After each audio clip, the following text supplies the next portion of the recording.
This week, Oregon Governor Tina Kotek allowed the Department of Motor Vehicles to resume automatic voter registration under the so-called motor voter law.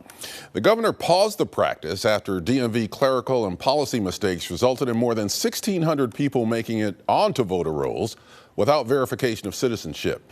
17 of them voted. Most were later determined to be citizens, but 6 cases are still under investigation, and 3 have been referred to the Department of Justice for possible prosecution.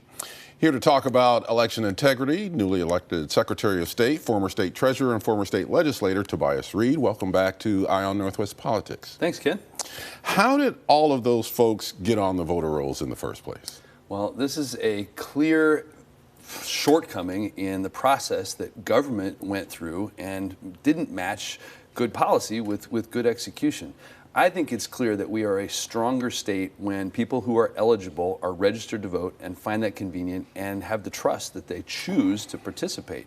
So what we've got to do, and what we are well on the way to doing, is making sure that we have procedures and controls in place that make sure that those errors are caught and fixed quickly.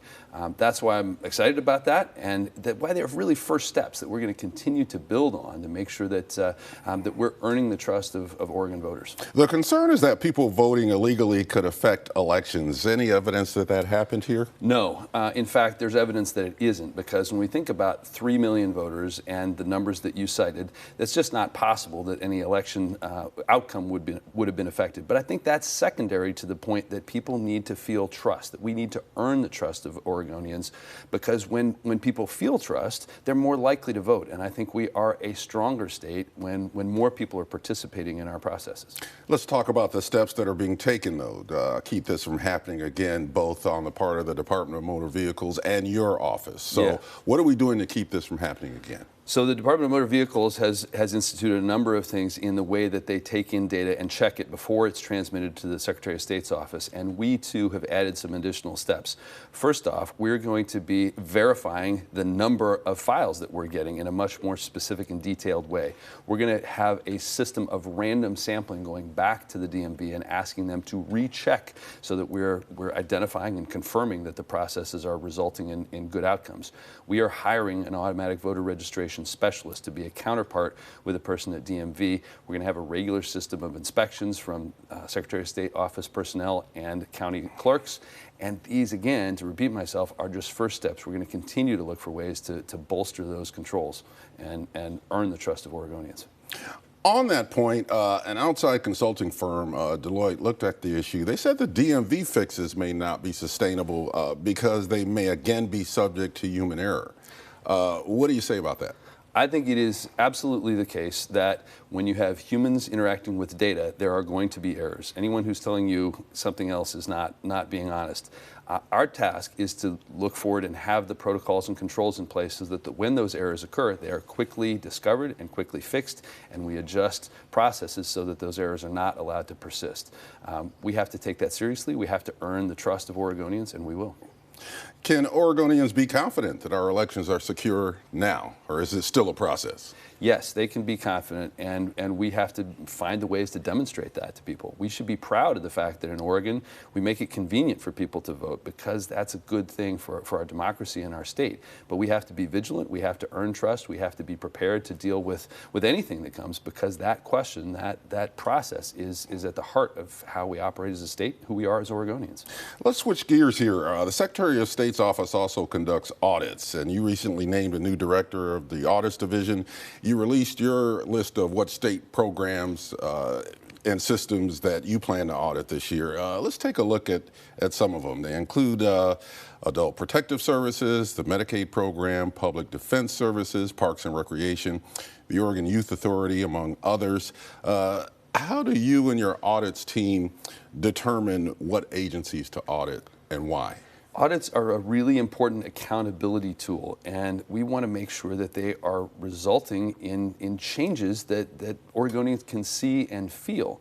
This audit plan was built on risk, on assessing where the biggest risks are in state government. We took in input from outside stakeholders, the legislature, and we're excited about moving those forward. We're also really excited about the next version of this plan and the tools that we're building to be even more specific about risk. We want to know where we're spending a lot of money and not getting the results that we want, where we have a history of bad performance, and where are individual Oregonian lives on the line. But even the best audit in the world is not worth very much if it's just sitting on a shelf somewhere. So we've got to make sure that those audits are in the hands and on the minds of decision makers, whether those are legislators or administrators, because ultimately this is about delivering results for Oregonians, and it's a tool of accountability. Can a director of a state agency or some other program within the state, can they request an audit? Sure. The challenge around an audit is that while issues are urgent, audits take time, and to do that well does take time. So I think there's a difference between an audit and oversight. And I've had conversations with legislators consistently and urging them. They have tools. They can ask tough questions of state agency directors, and I think they should.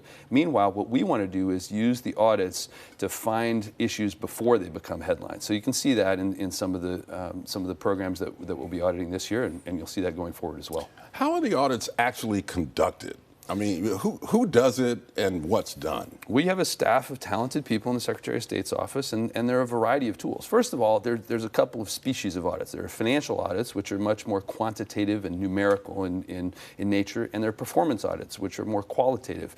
So in the first case, we're trying to determine are dollars being reported accurately, are financial statements an accurate representation of what's happening. The performance audit is much more an evaluation of the effectiveness of a policy or a program. So all of these involve interviews, involve analysis, involve taking in input from people who are end consumers of a program, vendors, all of those kinds of stakeholders. So it's an involved process, and we want people to feel confident about how we select those targets and how we're following up on the findings, so we're making decisions that drive Oregonians and earn their trust. We've got about a minute left, but all of Oregon's executive positions, from Governor Kotek to yourself, are held by Democrats now. Oregon Attorney General Dan Rayfield has been really aggressive about suing the federal government, the Trump administration, or joining in lawsuits with other attorneys general. As Secretary of State, do you have any skin in this game? You know, our task is to build an office that operates with integrity, with accountability, and with competence. I want to make sure that whoever shows up at our office, it doesn't matter who they are, what they're asking, where they came from, they get the same kind of service from us. We have to be prepared for anything that's happening out in the world, because the responsibilities we have are at the heart of our democracy. We want elections that people trust. We want audits that are generating change and better results for people. And we got other things that are even less public, but we're going to be consistent, and we're going to treat that no matter who shows up. Secretary of State Tobias Read, thanks for being on Eye on Northwest Politics. My pleasure. Thank you.